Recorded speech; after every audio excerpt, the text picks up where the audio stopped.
Spanish or some other language, definitely not English. But now that we have English called globalish as well, the other term what English is called.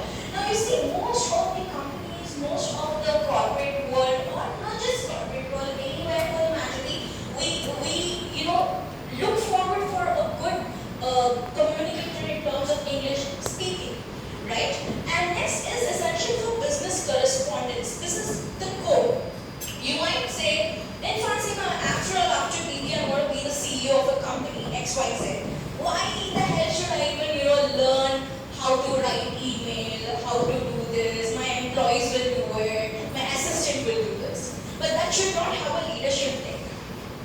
That's what I've been telling all of my students, guys. You must know to talk right from a security till the top management. That holds your leadership skill, right? I also spoke about you need to talk to politicians, you need to talk to the cops in order to run your business. There's lots of things that you need to connect with, lots of people and sectors that you need to connect with. And you need to talk, know to talk, right?